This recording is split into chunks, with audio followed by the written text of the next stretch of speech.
Me imagino que la mayoría estáis familiarizados con Zoom, tenéis que darle a aceptar, ¿vale? Y bueno, vamos a ir empezando.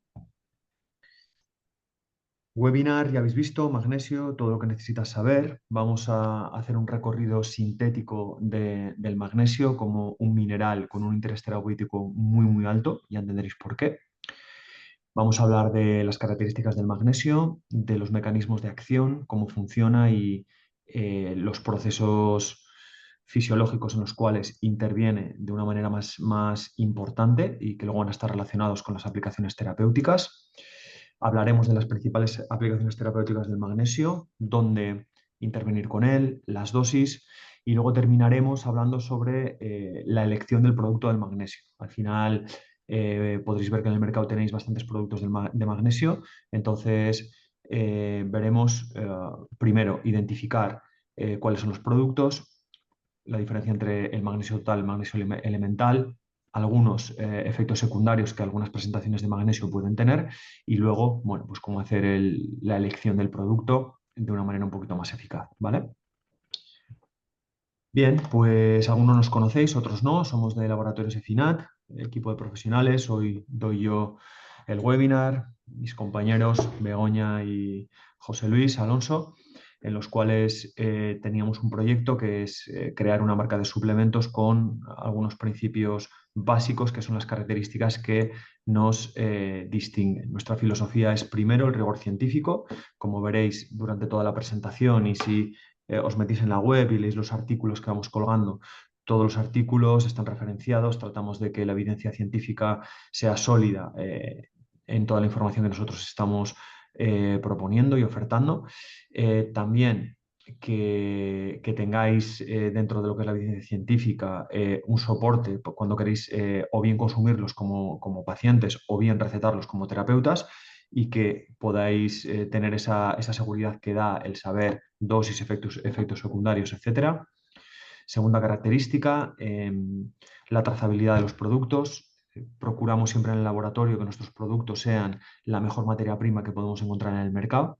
Es cierto que hay productos como el bisglicinato de magnesio, que es nuestro caso, pues que los bisglicinatos son iguales, pero hay otros productos, que son los productos, vamos a decir, top dentro del laboratorio, como puede ser la cúrcuma, la PEA, como puede ser la boswellia, como puede ser el CBD, que veréis que solo trabajamos con principios activos que están patentados y procuramos que dentro de la exploración que hacemos antes de decidirnos por un tipo de principio activo, accedemos al principio activo que tenga más evidencia científica en cuanto a mejor absorción y mejor rendimiento a nivel terapéutico.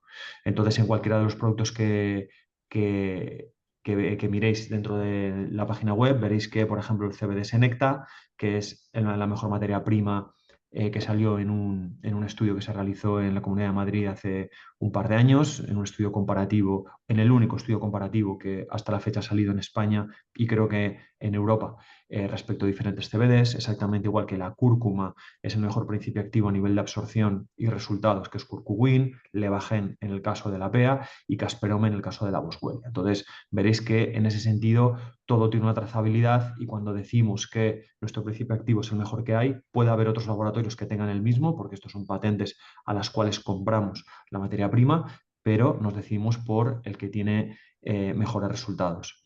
Y finalmente también veréis que tenemos una intención un poco, bueno, platónica, ¿no? De que haya una democratización de los precios.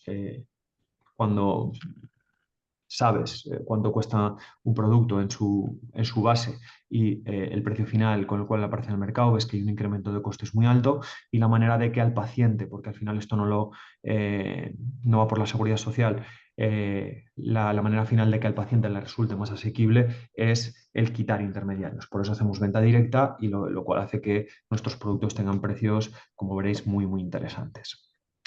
Bien, entonces, bueno, vamos a la materia, a lo que os interesa, ¿vale? Que es hablar sobre el magnesio y entender lo que necesitamos saber para poder hacer un uso del magnesio a nivel personal o receta terapéutica como profesionales, pues lo más sólido y lo más eficaz posible. Sabemos que el magnesio es un mineral, número atómico es 12 y que es el cuarto elemento más abundante en el cuerpo después de calcio, potasio y sodio. En la época adulta almacenamos entre 20 y 28 gramos de magnesio en nuestro organismo y la mayor parte está en nuestros huesos. Ya veremos después que el magnesio es clave también en la homeostasis ósea y es clave en el mantenimiento de una salud ósea, además de, bueno, lo que sabemos, ¿no? Cantidades de calcio, vitamina D, vitamina K, el magnesio actúa como un componente esencial.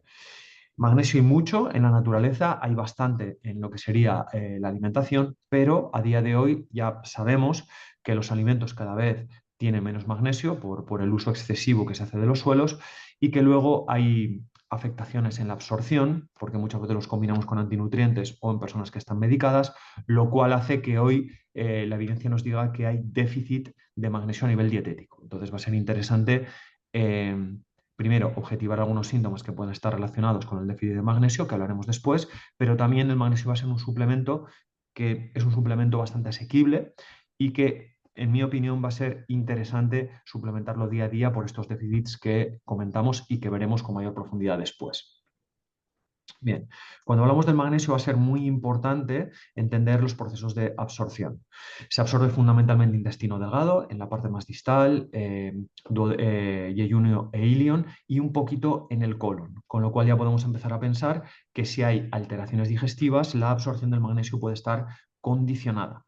Entonces, en pacientes que tienen alteraciones digestivas, como puede ser desde el colon irritable, enfermedad inflamatoria intestinal, SIBO o alteraciones en la microbiota, procesos disbióticos, la absorción del magnesio ya puede ir un poco cojeando y luego los niveles de magnesio a nivel interno pueden ser deficitarios. Además de eso, antinutrientes como los fitatos, que están presentes, por ejemplo, en los cereales, o la toma de fármacos puede condicionar también la absorción o generar un exceso de excreción de este mineral y contribuir a que haya un déficit a nivel corporal. Dentro de la absorción, una vez que nosotros absorbemos, fundamentalmente en intestino delgado, como hemos visto antes, el 60% aproximadamente se absorbe en la parte ósea, actuando como reservorio y teniendo una funcionalidad importante en lo que es la homeostasis de nuestros huesos. Aparte de ese 60%, un 39% se absorbe en músculos y tejido blando y solo un 1% se acumula en sangre. Veremos después que cuando hay analítica de magnesio, como este reparto está muy desequilibrado en el sentido de que solo el 1% se acumula en sangre, la analítica sanguínea de magnesio no nos asegura que los niveles de magnesio a nivel de tejido, ¿vale?, sean correctos. Entonces te puede dar una analítica de magnesio con unos niveles óptimos en sangre, pero que eso no corresponda a la realidad del magnesio que tenemos almacenado en los tejidos. Esto será importante. Además de esto, toda la homeostasis del magnesio es muy dependiente de la función renal, ¿vale? Entonces lo que vemos es que hay un filtrado diario muy potente de magnesio a nivel de riñón. El 95% de todo el magnesio que se filtra a nivel renal se reabsorbe y alrededor de 100 miligramos solo, que sería un 5%, se excreta. ¿Qué es lo que ocurre? Que, pues imaginaros una persona que está tomando diuréticos para disminuir su tensión arterial, eso aumenta la pérdida de agua y la pérdida de magnesio va a ser correlativa a la pérdida de agua que tengamos. Entonces, en este tipo de pacientes, el déficit de magnesio va a ser más posible. Además de eso, como comentamos antes, los trastornos gastrointestinales van a interferir directamente en la absorción, entonces tenemos que tener claro cómo se dan estos procesos de absorción y homeostasis del magnesio para poder anticipar un posible déficit en los pacientes. Además de todo esto, va a haber alimentos o tóxicos más que un alimento como el alcohol o situaciones endógenas como la diabetes que también van a condicionar el estatus endógeno de magnesio, entonces van a ser condiciones que vamos a tener que tener en cuenta. Bien, cuando hablamos de magnesio y cuando hablamos de la suplementación, tenemos que entender qué son las sales de magnesio, porque habréis visto que hay diferentes presentaciones, tenemos carbonato, tenemos óxido, bisglicinato, taurato, malato, etcétera, etcétera. Entonces, todas esas presentaciones son lo que se llaman sales de magnesio. Una sal de magnesio va a ser una combinación entre un ion de magnesio, que es positivo, y la unión con diferentes aniones, que son negativos. Entonces, a esa combinación en la cual yo junto una molécula de magnesio, por ejemplo, con glicinato, con dos moléculas de glicinato, lo que tengo es bisglicinato de magnesio. Y eso se le llama sal, ¿vale? La sal sería simplemente un compuesto químico en la que juntamos un magnesio ponderal, ¿vale? Una cantidad X de magnesio unido a otra estructura que me permite que esa sal que se ha formado sea más absorbible en el proceso digestivo, ¿vale? ¿Se entiende esto? Ponedme en el chat, porfa. Os voy preguntando, ¿vale? ¿Se entiende? Sí, vale, perfecto, muy bien. Entonces, cuando hablemos de sales de magnesio, acordaros, son compuestos en los cuales tenemos magnesio elemental más una estructura juntas, ¿vale? Se produce una quelación para que después ese magnesio se pueda absorber mejor. Bien, entonces cuando nosotros exploramos las sales de magnesio, vamos a ver que hay formas orgánicas y formas inorgánicas, y esto va a ser muy importante para después elegir el producto que queremos. Las formas orgánicas las encontramos en la unión del el magnesio elemental con, ¿vale?, una estructura que tiene carbono, ácido orgánico o aminoácidos. Las formas inorgánicas son sales de magnesio, es decir, magnesio elemental unido a compuestos sin carbono, que puede ser óxido, cloruro, sulfato, etcétera, etcétera. A partir de ahí encontramos diferentes productos en el mercado que son esas sales de magnesio que estamos comentando. Las formas orgánicas van a ser, por ejemplo, el bisglicinato, el citrato, el taurato, el malato o el glicerofosfato. Esto ya os empezará a sonar cuando habéis recetado, habéis comprado un suplemento de magnesio. Las formas inorgánicas son el óxido, el carbonato, el hidróxilo o las sales mixtas con calcio. Hay un producto que se llama dolomita que usa calcio y magnesio y que se utiliza como un antiácido, por ejemplo, ¿vale? Esas formas serían inorgánicas. Es muy importante porque hay mucha diferencia de absorción en cuanto a las formas orgánicas en comparación con las formas inorgánicas. Sin embargo, para algunas situaciones, como puede ser el estreñimiento, nos interesan más las formas inorgánicas porque tienen un efecto laxante mayor. Entonces, todo esto necesitamos entenderlo para después elegir bien el producto y que nos decantemos por el suplemento más eficaz para lo que estamos buscando. Entonces, dentro de los estudios que se hacen para analizar los niveles de absorción, ¿qué es lo que vemos? Que dependiendo del tipo de sal, encontramos unos niveles de absorción. En el caso del bisglicinato, la absorción es muy alta. En el citrato es alta, en el taurato es alta, en el malato es alta y sostenida y en el óxido es baja. El óxido es una sal inorgánica. Sin embargo, el óxido va a ser muy útil cuando queremos tener un efecto mayor como laxante osmótico. Entonces empecemos a pensarlo así, ¿vale? Cuando estamos viendo diferentes productos y nos hablan de diferentes sales de magnesio. Vamos a ver algunas de las funciones principales del magnesio. Y digo algunas porque el magnesio es un cofactor enorme, participa en más de 600 procesos enzimáticos a nivel corporal y se nos hace como un poco grande, ¿no?, un poco extenso el poder revisar todas las funciones del magnesio. Pero sí vamos a revisar 9-10 funciones que son las más importantes y más interesantes, conocerlas para luego tener una aplicabilidad a nivel de consulta correcta. Entonces encontramos como funciones principales lo primero que va a ser un cofactor enzimático. Ahora hablamos un poco más profundo, ¿eh? Hacemos una presentación de cada una de las funciones y luego las extendemos un poquito más. Un cofactor enzimático es un factor que ayuda en los procesos enzimáticos, que son procesos en los cuales las enzimas catalizan procesos bioquímicos y sin los cofactores no se pueden realizar de manera correcta esos procesos bioquímicos. Es Vox Populi que el magnesio ayuda en la producción de la energía porque regula la homeostasis de la mitocondria, contribuye a la producción de ATP por diferentes vías, regula el equilibrio entre las rutas AMPK y mTOR, entonces va a ser un factor muy, muy importante cuando producimos energía. Es un regulador de la contracción muscular porque ayuda a que salga el calcio, que es la primera señal que nos hace que se contraigan las fibras de actina y de miosina, y el magnesio tiene que regular esa contracción. Regula la tensión arterial por diferentes vías, también regula esa entrada de calcio como inicio del estímulo para que haya una contracción de la arteria. También regula los procesos de formación de óxido nítrico, que es un vasodilatador arterial, con lo cual va a tener una importancia muy alta en la tensión arterial. Participa en la homeostasis de la salud ósea, junto con el calcio y el fósforo, muy importante, porque entre otras cosas regula la actividad de los osteoclastos y de los osteoblastos.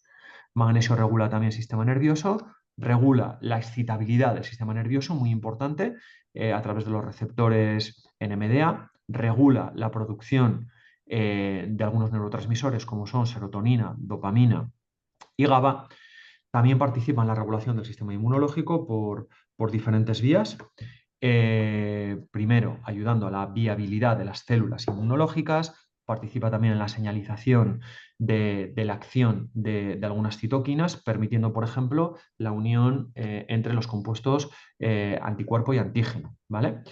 Es un regulador del metabolismo de la glucosa, también por dos vías diferentes. La primera sería que participa en la señal para la secreción de insulina a nivel pancreático y también actúa en la fosforilación del receptor de insulina, permitiendo que el receptor GLUT4 salga a la superficie. Y finalmente, muy importante, ¿vale? El magnesio va a ser un regulador, esto va unido con la regulación del impulso del sistema nervioso, pero es un regulador muy importante del dolor. Por eso veremos cómo el magnesio es interesante como suplemento coadyuvante en procesos de dolor, de migrañas, etcétera, etcétera. Entonces, tenemos esas funciones. Vamos ahora a ampliar un poquito más. Bien, hablábamos de que el magnesio es el gran cofactor, actúa en más de 600 reacciones enzimáticas. Recordemos que las enzimas son proteínas que aceleran las reacciones químicas de numerosos procesos fisiológicos y que necesitan algunos cofactores, a veces son vitaminas, otras veces son minerales, otras veces puede ser el SAMe, por ejemplo. En este caso necesitan de magnesio para poder desarrollar su función de una manera correcta. Entonces, el magnesio se convierte en uno de los cofactores más importantes en la naturaleza y pues, va a participar de, como estáis viendo, más de 600 reacciones enzimáticas. Importantes, pues la producción de energía, la síntesis de ADN y ARN, estabilidad a nivel genético, actividad neuromuscular, regulación de la glucemia, etcétera, etcétera. Toda esta participación como factor va a estar relacionada con estas funciones principales que estamos describiendo. Bien, comentábamos antes que el magnesio es importantísimo en la producción de energía. Entonces, ¿qué es lo que vemos? Que a nivel fisiológico o bioquímico, en este caso, actúa como cofactor en las rutas de producción de ATP, tanto en la glucólisis como en todo el proceso del ciclo de Krebs y en la fosforilación oxidativa. Entonces, cuando hay déficit de magnesio, nuestra capacidad de producir energía puede verse comprometida. Además de esto, modula la homeostasis mitocondrial, es decir, toda la vuelta a los estados de equilibrio dentro de la mitocondria y regula las rutas de señalización AMPK y mTOR, que son muy importantes a la hora de producir energía. Siguiente, contracción muscular, ¿vale?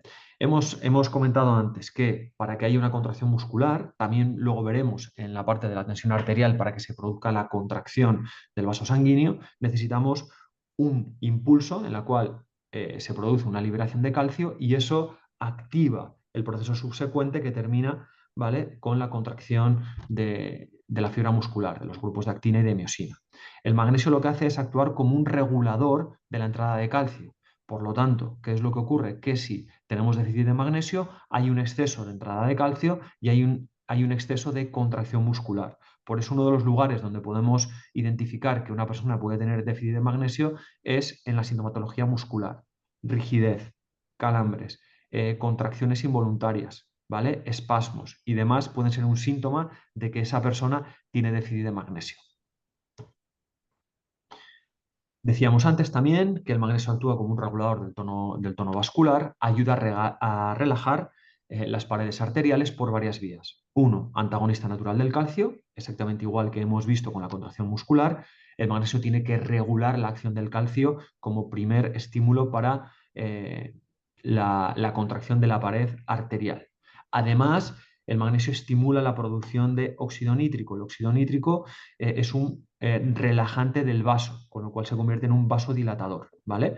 Y además de todo esto, con la importancia que tiene el magnesio en el equilibrio del sistema nervioso, un déficit de magnesio puede contribuir a que haya un exceso de excitabilidad en el sistema nervioso y esto conducirnos a un exceso de activación del tono simpático y que eso esté relacionado con el aumento de la presión arterial. Entonces, estas van a ser las tres vías a través de las cuales el magnesio va a contribuir a la regulación de la tensión arterial.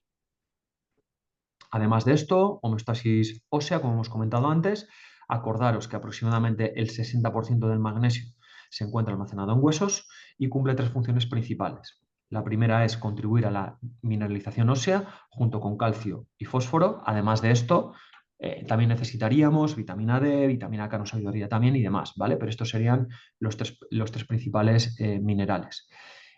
Además de esto, sabemos que para que la matriz ósea esté en equilibrio, necesitamos un equilibrio entre la producción de hueso y la destrucción de hueso. Osteoblastos son las células que producen hueso, osteoclastos son las células que degradan hueso. El magnesio ayuda a regular de una manera positiva la actividad de osteoblastos y osteoclastos. Y además actúa a nivel óseo como un reservorio fisiológico de magnesio, de tal manera que cuando tenemos un déficit en otros sistemas, quitamos, ¿vale?, magnesio a nivel corporal para mandarlo a otros sistemas donde sea necesario que actúe.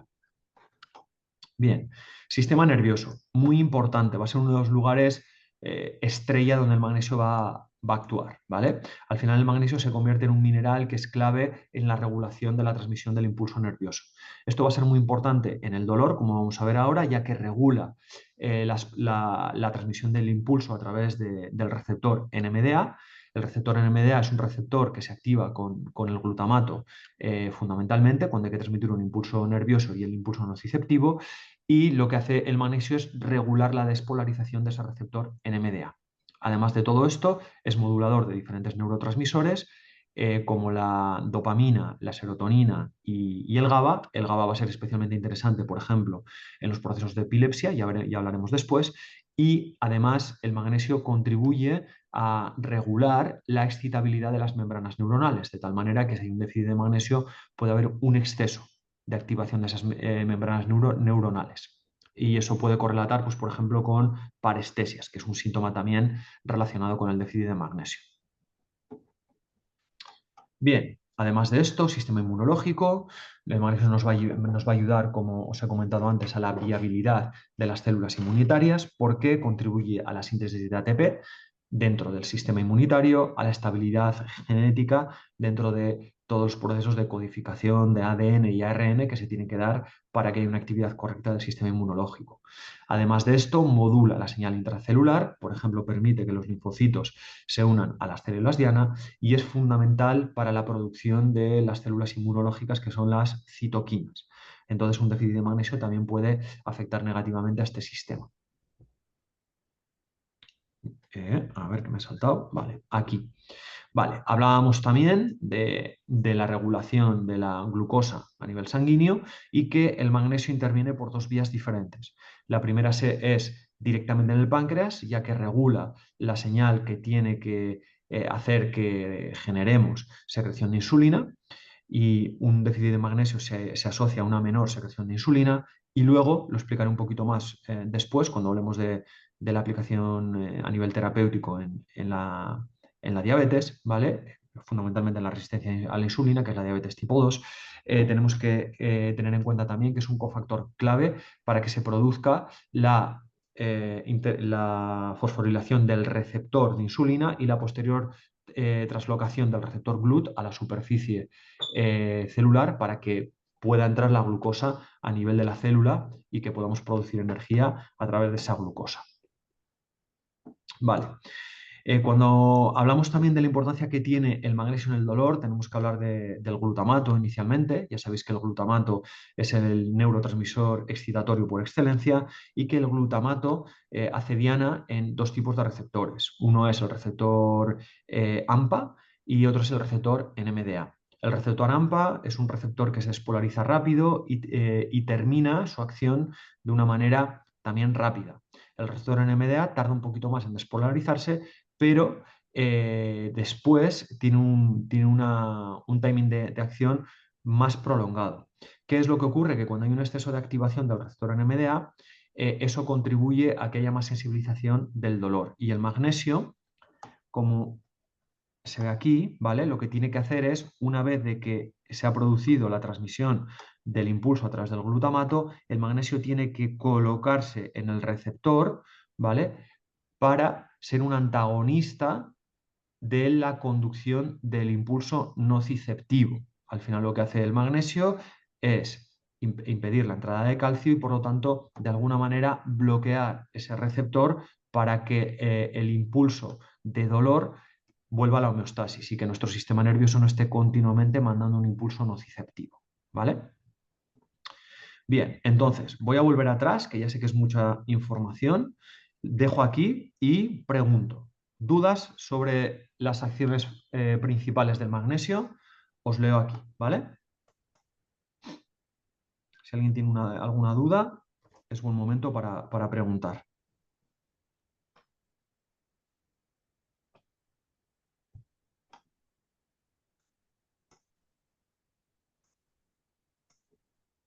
¿No hay dudas? Tomo el silencio como respuesta. ¿Todo ok? ¿Vale? Carlos, ¿alguna duda? Dani dice todo ok.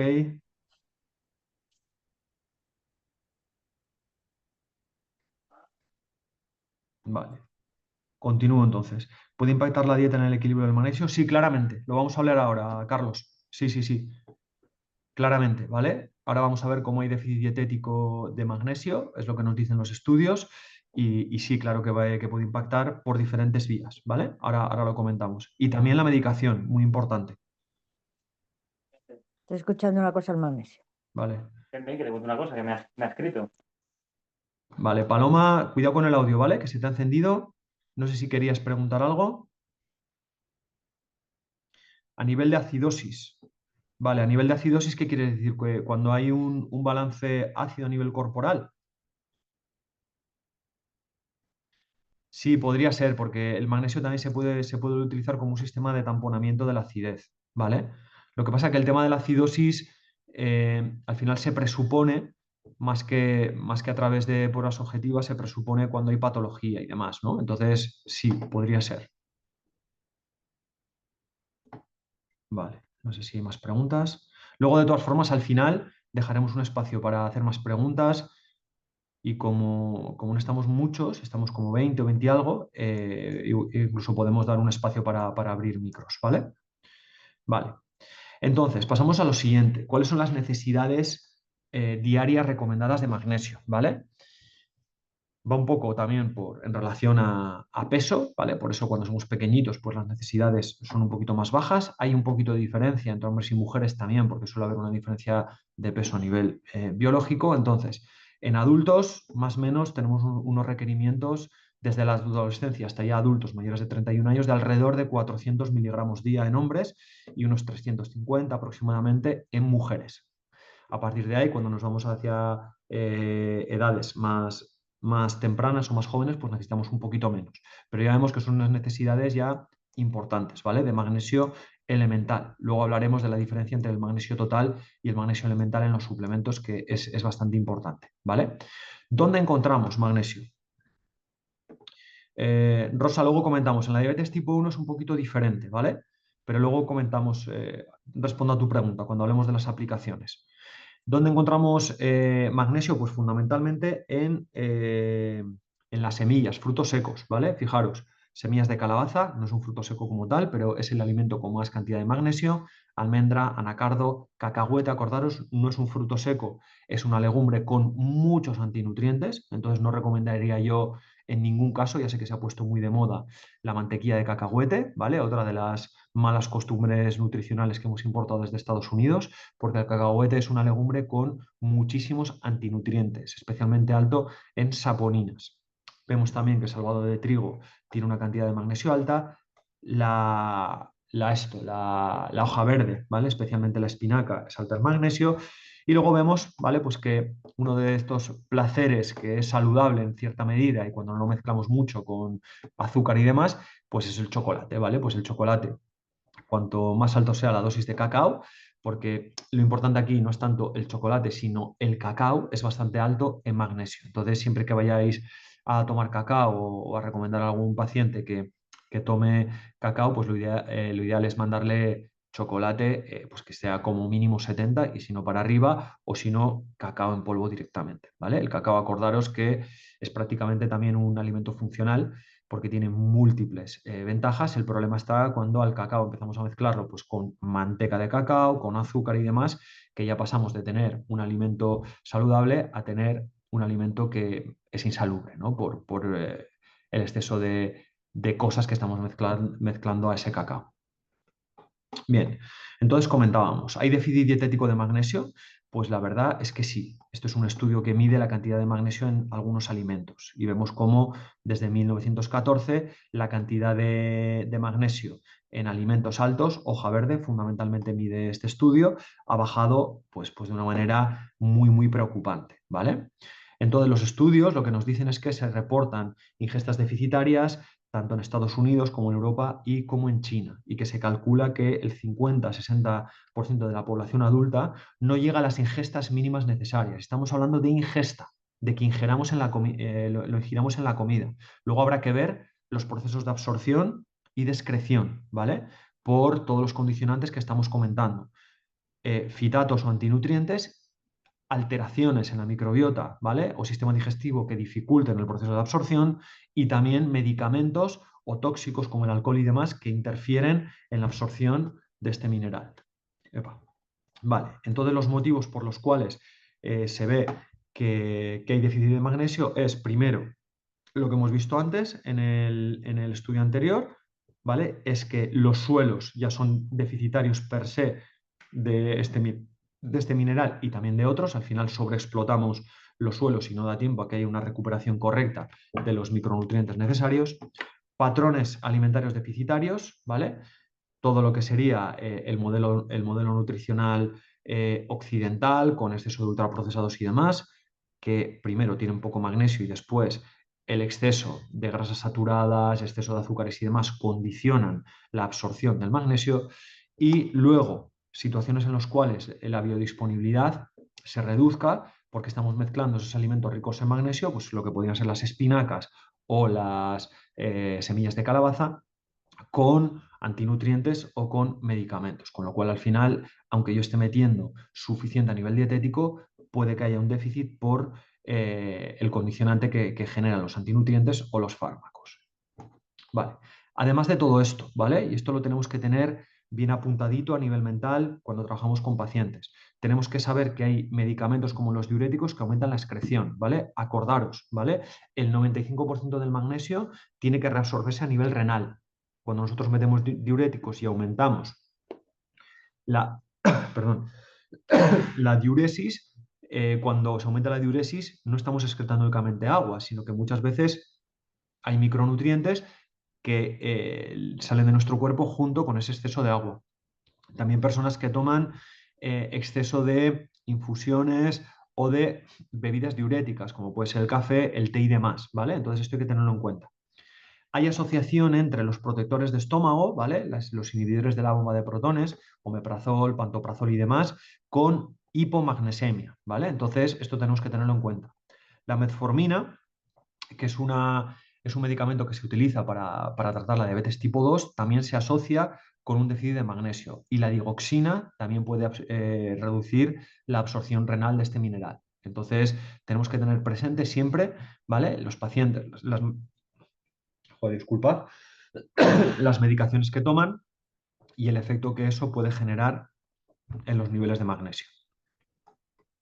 Además de esos medicamentos, que son los más evidenciados, vamos a encontrar otros medicamentos como antidepresivos, antagonistas de la vitamina K, que son los anticoagulantes, las estatinas o los bifosfonatos, que no de una manera tan sólida en los estudios, pero que también se ha visto que correlatan con una afectación de los niveles de magnesio en la persona.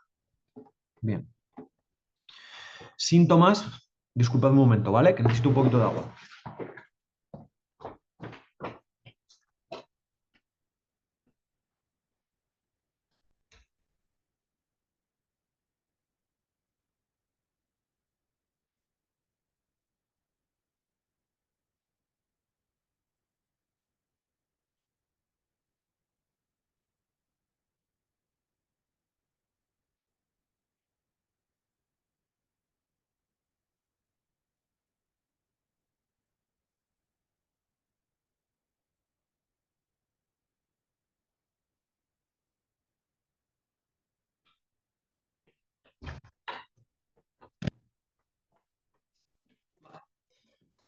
Disculpad.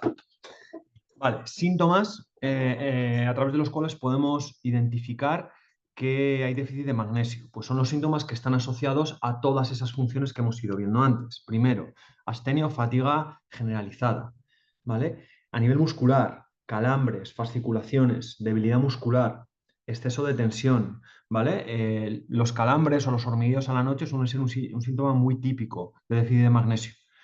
Alteraciones en la homeostasis de neurotransmisores, por ejemplo, alteraciones del estado de ánimo sin motivo aparente, insomnio o falta de sueño reparador, arritmias cardíacas o parestesis y hormigueos. Estos serían síntomas generales. Es bastante interesante mirar también el sistema nervioso, ¿vale? Porque el magnesio tiene una funcionalidad muy alta en este sistema.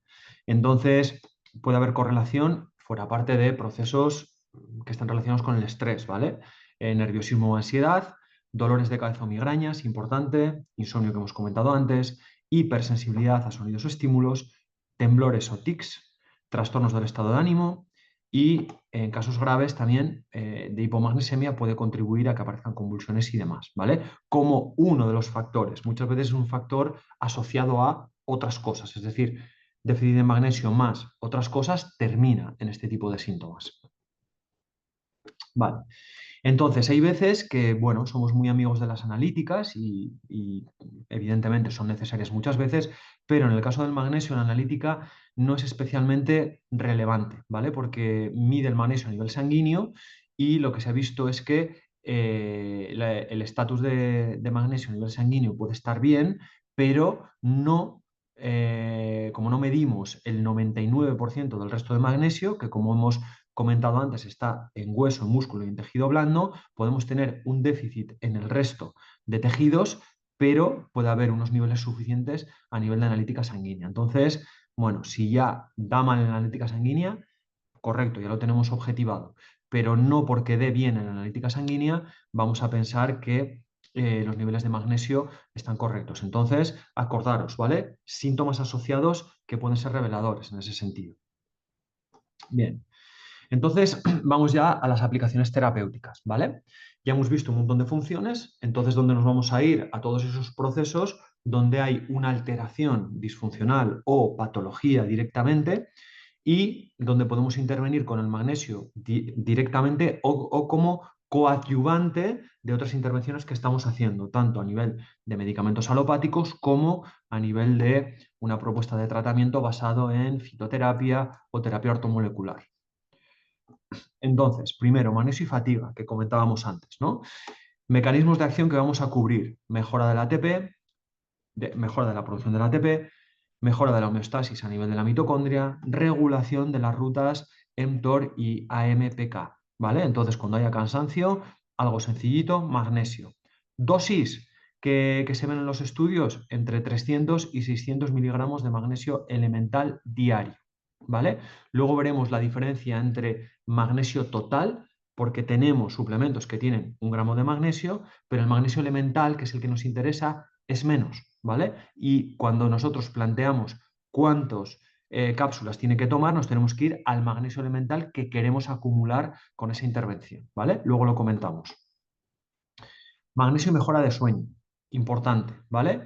Y aquí sí os diría que cuando suplementéis magnesio para la mejora de sueño, que no sea antes de dormir, justo. Necesitamos que ese magnesio lo ingiramos y que llegue al sistema nervioso y contribuya al equilibrio de neurotransmisores y que contribuya a la producción de melatonina.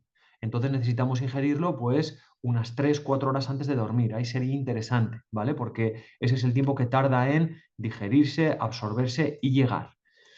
Se ha visto que donde mejor actúa es en adultos con insomnio y en casos de insomnio leve, ¿vale? ¿Por qué? Pues porque tiene esos mecanismos de acción sobre el sistema nervioso. Disminución de la excitabilidad, ¿vale? A través del receptor NMDA, promueve la relajación porque es agonista del sistema GABAérgico y contribuye a la síntesis de melatonina. Entonces, dentro de los procesos de insomnio, lo que se ve es unos 500 miligramos de magnesio elemental durante 8 semanas. Lo que se ve en los estudios que es mejora de la eficiencia del sueño, disminución de la latencia y aumento del sueño total. O sea que es bastante interesante en procesos de insomnio. Más cosas, dolor, ¿vale? Y, a ver, hablamos de dolor No pensemos que una fibromialgia, ¿vale?, se va a curar dando solo magnesio, pero sí que es muy interesante por la función que genera sobre la regulación del receptor NMDA, tenerlo en cuenta como una intervención única cuando el dolor es leve, ¿vale?, sobre todo dolor muscular y demás, o también como una intervención coadyuvante con otros suplementos o otros medicamentos que estemos utilizando, ¿vale? Muy interesante, dolor neuropático, dismenorrea, dolor posoperatorio o dolor muscular agudo. Nos ayuda a prevenir la sensibilización central. Ya sabemos que la sensibilización central suele ser una consecuencia de la cronificación de un dolor inicial, de un dolor que sería en principio agudo. Ayuda a disminuir la hipersensibilidad y tiene una sinergia muy positiva con otros medicamentos, ¿vale? El mecanismo de acción principal, lo hemos visto antes, que es ejercer de antagonista del receptor NMDA, y lo que vemos es una dosis de entre 300 y 500 miligramos de magnesio elemental diario. Vale. Estudios interesantes en migraña, ¿vale? Aunque sabemos que la migraña puede tener diferentes mecanismos de acción en su origen, pero el magnesio es muy interesante. Reduce frecuencia e intensidad de migrañas y encontramos una fuerte evidencia. ¿Por qué? Porque cubre varios de los mecanismos de acción que están detrás de la aparición de las migrañas. El primero sería la excitación del receptor NMDA como en cualquier dolor, ¿vale? Siguiente, regulación a la baja de la producción de glutamato y regulación de la homeostasis de la producción de serotonina. Uno de los mecanismos de acción de la migraña también es una alteración de los niveles de serotonina. Por eso a algunos pacientes con migraña les dan antidepresivos, ¿vale? ¿Por qué? Porque la serotonina a nivel central actúa sobre el punto 3, regula la vasodilatación y vasoconstricción de los vasos intracraneales. Ese es el mecanismo de acción que cubre la serotonina. El magnesio ayuda a regular este proceso y reduce la neuroinflamación. Entonces aquí vamos a unas dosis de entre 400 y 600 miligramos de magnesio elemental diario. Avanzamos, magnesio y epilepsia, ¿vale? Volvemos a lo mismo. Con esto no estamos diciendo que haya que una persona que toma medicación anticonvulsiva le tengas que dejar de dar la medicación, ¿vale? Hablamos de que el magnesio nos puede ayudar a bajar las crisis convulsivas por los mecanismos de acción que vemos, ¿sí? Entonces, el magnesio hemos visto antes que regula la despolarización de la neurona. Entonces va a contribuir, ¿vale?, a que el potencial de acción se mantenga estable a nivel de la membrana neuronal, ¿vale? Entonces va a ser muy interesante en los casos de epilepsia. Disminuye la liberación de neurotransmisores excitatorios y luego hemos visto antes que en el sueño ayuda al sistema GABAérgico, que es el sistema que tiene que regular, que tiene que inhibir la actividad del sistema nervioso central. Entonces, el magnesio va a contribuir por esa vía también a regular la hiperexcitación. En este caso nos iríamos a dosis un poquito más altas, de entre 400 y 1000 miligramos de magnesio elemental diario. Vale. Tenemos estudios interesantes en la regulación de las arritmias, ¿vale? Al final, el magnesio lo que va a hacer es regular el impulso eléctrico, ¿vale?, el impulso del sistema nervioso sobre el corazón, generando una prevención de postdespolarizaciones tempranas y generando una mejora en la homogeneidad de la repolarización ventricular. Entonces, actúa fundamentalmente sobre el impulso nervioso sobre el corazón, ¿vale? Dosis de entre 300 y 400 miligramos de magnesio elemental al día. Vale, tensión arterial, ya hemos visto que es otro de los lugares donde actúa el magnesio, antagonista del calcio. El calcio produce la entrada de calcio, ¿vale? Produce activación y por lo tanto vasoconstricción. El magnesio es un antagonista, como hemos visto antes también en el sistema nervioso y en la fibra muscular. Regula, ayuda a regular la secreción de aldosterona, mantiene la elasticidad vascular y estimula la producción de óxido nítrico, que es uno de los vasodilatadores endógenos que tenemos, ¿vale? Aquí iríamos a dosis de entre 300 y 600 miligramos de magnesio elemental. Magnesio y resistencia a la insulina. Aquí lo unimos con tu pregunta, Rosa, ¿vale? La pregunta que has hecho antes. Al final sabemos que tenemos dos tipos de diabetes diferentes. La primera, la diabetes tipo 1, es una situación donde nuestro páncreas ya no tiene capacidad de generar suficiente insulina para satisfacer las demandas endógenas o directamente no genera nada de insulina, que sería un agotamiento completo o, pues en una enfermedad autoinmune, la degeneración de las células beta de Langerhans, con lo cual ya no tenemos esas células que tienen que producir insulina, ¿vale? Hay otra situación que es la diabetes tipo 2, que es una situación donde tenemos producción de insulina, pero esa insulina cuando llega al receptor, el receptor no actúa de manera correcta. Ahí tenemos varios mecanismos de acción, pero la insulina llega al receptor y aunque se pose en el receptor no hace el proceso de ir hacia adentro para que luego salga el transportador GLUT de glucosa, ¿vale? Entonces eso sería diabetes tipo 2. Cuando hablamos de la acción del magnesio estamos hablando de dos lugares diferentes. Uno sería a nivel del páncreas, regulando la producción de insulina. Entonces aquí nos ayudaría en la diabetes tipo 2, no en la 1, porque en la 1 ya no va a haber suficiente capacidad de producción, ¿vale, Rosa?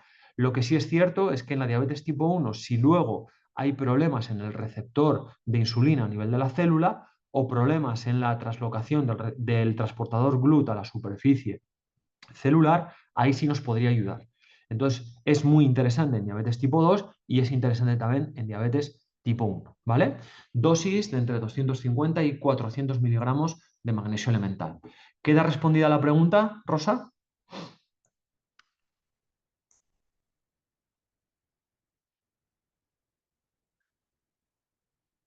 ¿Sigues ahí, Rosa?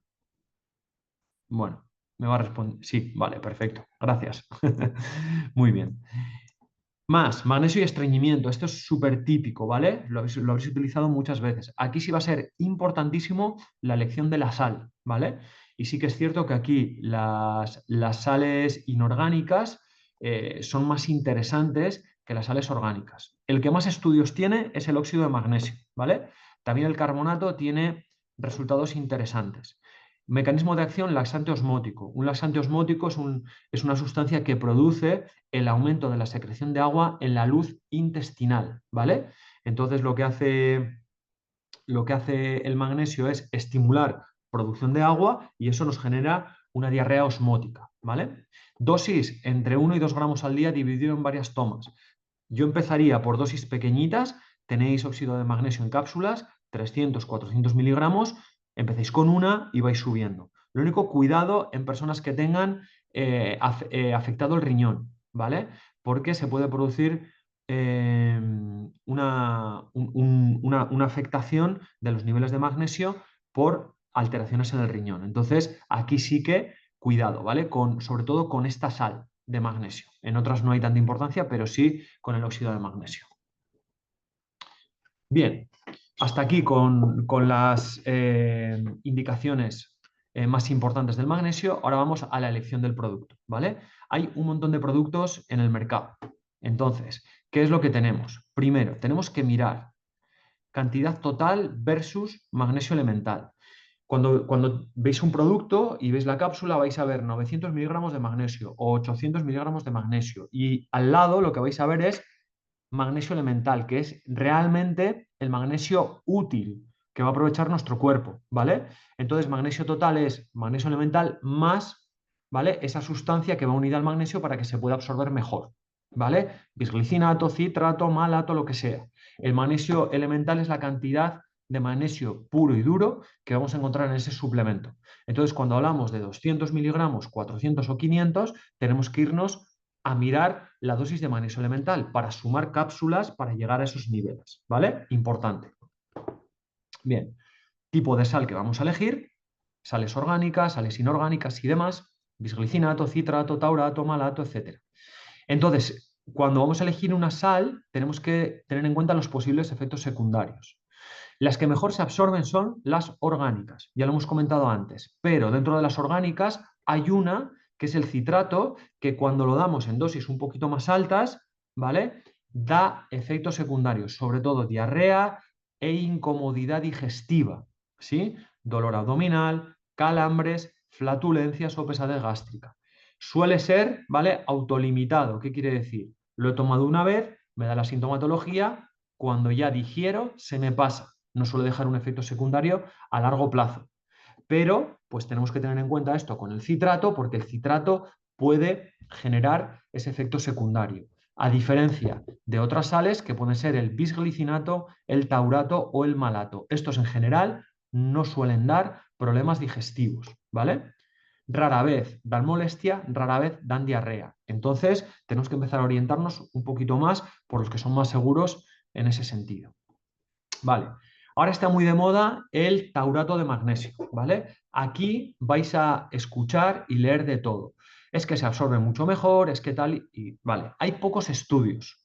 El magnesio ATA, que es el acetiltaurinato, es una patente. La mayor parte de los estudios están hechos por la propia empresa que tiene la patente.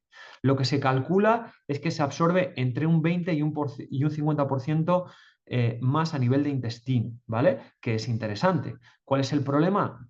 Que el precio es muy alto, ¿vale? Si os fijáis en las cápsulas de magnesio ATA, más o menos cada cápsula es 1 euro. Entonces estamos hablando que en comparación con otros magnesios como el nuestro, cada cápsula son 0,12 euros, es decir, unas 9 veces menos. Entonces tenemos que ver que por entre un 20 y un 50% más de absorción, quizás más interesante tomar 2 cápsulas de otra presentación, ¿vale? Y ahorrar en costo, porque el magnesio ATA es muy caro, ¿vale? Sí que es cierto que dentro del magnesio ATA, pues parece que esa presentación tiene un poquito más de afinidad por el sistema nervioso central, ¿vale? Entonces, bueno, quien se lo quiera plantear, que se lo plantee al ser un suplemento caro para casos en los cuales quieras un efecto, sobre todo en el sistema nervioso central. Mi opinión es que podemos conseguir lo mismo sumando, fijaros que con 2 cápsulas, que serían 24 céntimos, tendríamos un producto 4 veces más barato con unos grados de absorción superiores, ¿vale? Entonces, esto es lo que hay que tener en cuenta. Cuando nos vamos a... Hay muy pocos estudios comparativos de sales de magnesio, ¿vale? Aquí, para tener un poquito más claro, también la comparación entre el bisglicinato y el malato. Aquí tenemos 2 estudios en los cuales sí que hay una comparación en cómo se absorben y lo que da es que el bisglicinato, la absorción es muy alta y el malato es alta, ¿vale? Entonces, los estudios salen un poquito a favor del bisglicinato de magnesio. Entonces, cuando vayamos a elegir un producto, y esto es lo que hicimos nosotros a la hora de diseñar nuestro producto en EFINAT, es, primero, ver absorción, que es lo más interesante para el paciente. Segundo, ver los efectos secundarios que puede tener ese producto en el paciente, molestias digestivas y demás.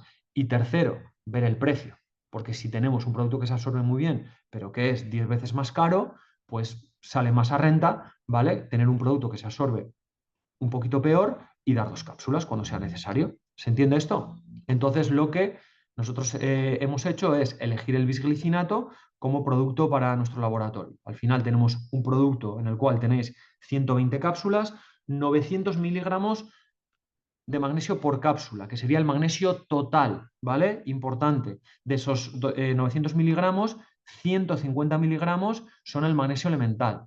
Nos vamos a mover a nivel terapéutico, ya hemos visto antes, entre 300 y 600 miligramos de magnesio elemental. Entonces, la dosis terapéutica, no como algo que nos complete la dosis diaria recomendada, que puede ser 1 cápsula, 2 cápsulas, la dosis terapéutica va a estar entre 2 y 4 cápsulas de magnesio, ¿vale?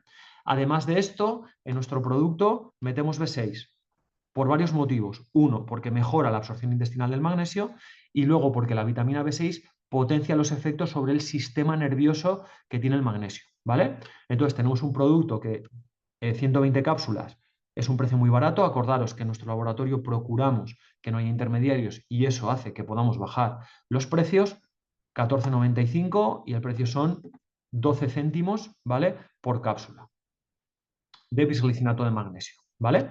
Entonces, y antes de abrir un espacio para preguntas, pues bueno, los que os habéis animado a invertir 1 horita de vuestro tiempo del domingo en aprender un poco más, tenéis código de descuento que estará vigente hasta final de mes, ¿vale? Metéis magnesio 10 y al precio de origen, pues tenéis un 10% de descuento en los botes de magnesio, ¿vale?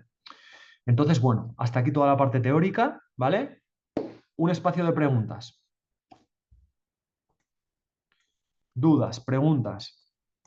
Algo que nos haya quedado claro dentro de todo lo que hemos explicado. Ya sé que es mucha información, ¿vale? Procuramos que en 1 horita sinteticemos mucho para que os llevéis información buena y luego tendréis grabado el webinar si queréis volverlo a ver, ¿vale? Luego fijaros que en la presentación tenéis las referencias científicas y demás, o sea que que tenéis bastante información de la cual tirar si queréis profundizar en algo, ¿vale?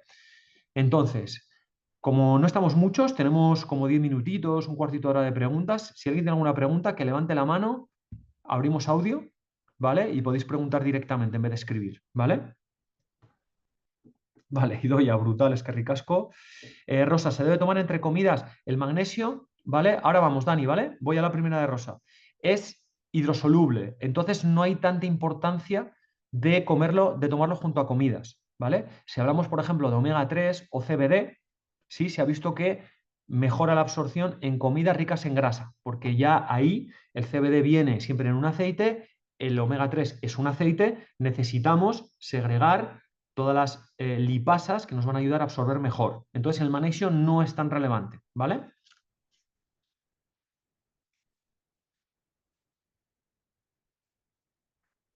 Vale, Margarita pregunta si algo del treonato. Sí, pero lo tengo menos explorado. A ver, daros cuenta, esto es importante, ¿vale? Daros cuenta de que hoy en día se vende por marketing, no por información. Entonces, hay empresas, ¿vale? Como pues puede ser B-Levels, y esto no es una crítica, es simplemente un análisis, que tiene mucho marketing, pero si veis los productos son muy caros.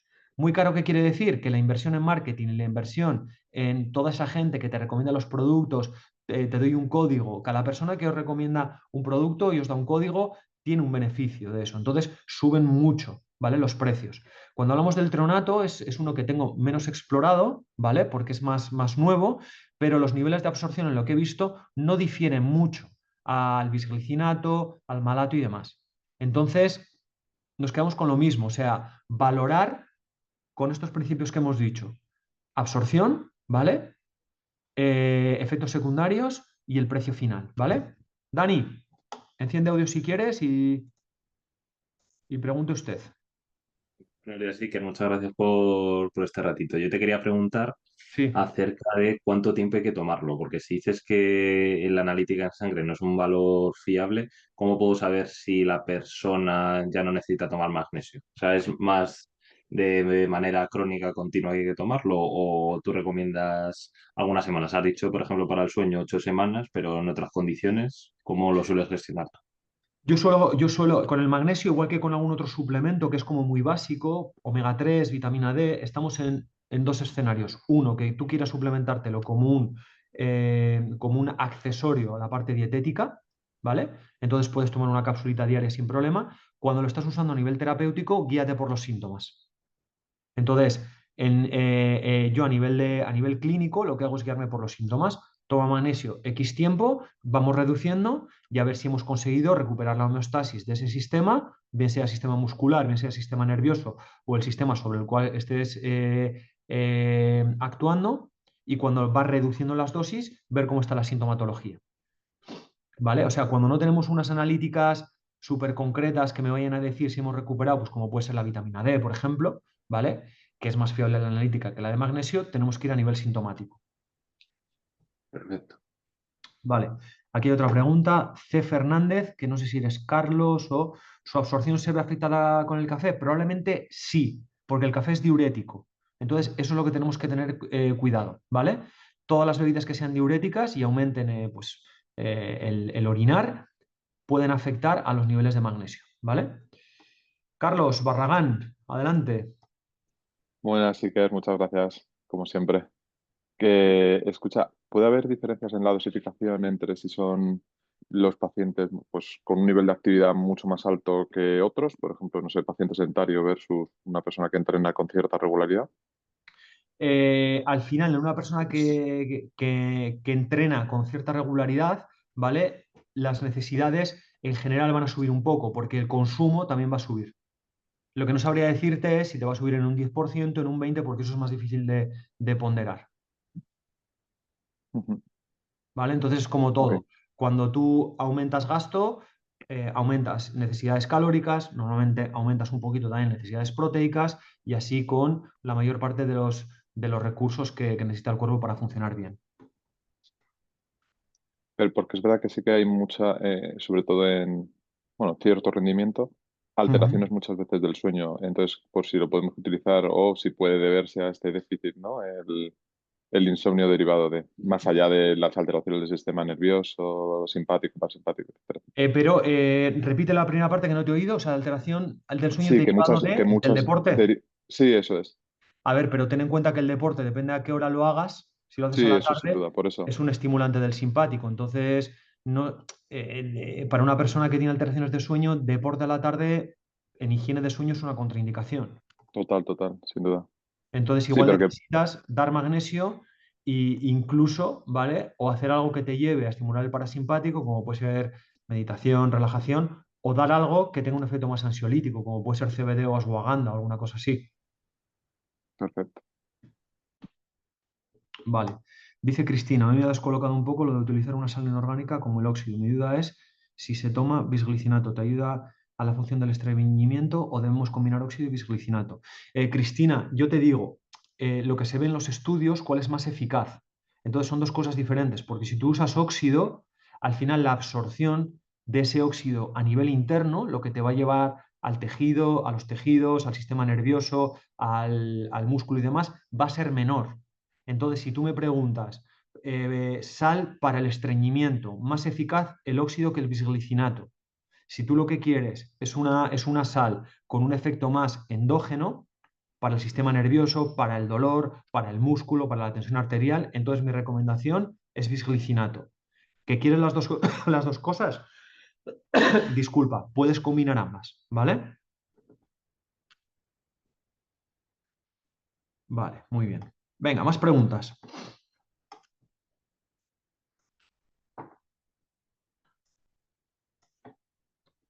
¿Nada más? Nada, os queréis ya ir a tomar el vermú. Ya está, ¿no? Hemos cumplido.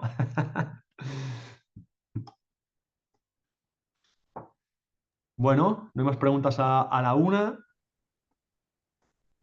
a las 2, a las 3. Vale. Pues chicas, chicos, muchas gracias por este tiempecito del domingo, ¿vale? Igual os he hecho madrugar un poco, pero creo que el conocimiento merece la pena. Entonces, bueno, tendréis lo que os he dicho, grabado el webinar, lo subiremos al canal YouTube del laboratorio o a la intranet, a la página, y podréis volver a escucharlo con calma, ¿vale? Y luego, si tenéis alguna duda, ¿vale? Podéis con toda confianza mandar un email, ¿vale? Al laboratorio, info@efinat.com, ¿vale? Que estaremos encantados de responder vuestras dudas. Así que, bueno, a partir de aquí nada, a disfrutar del domingo. Saludo.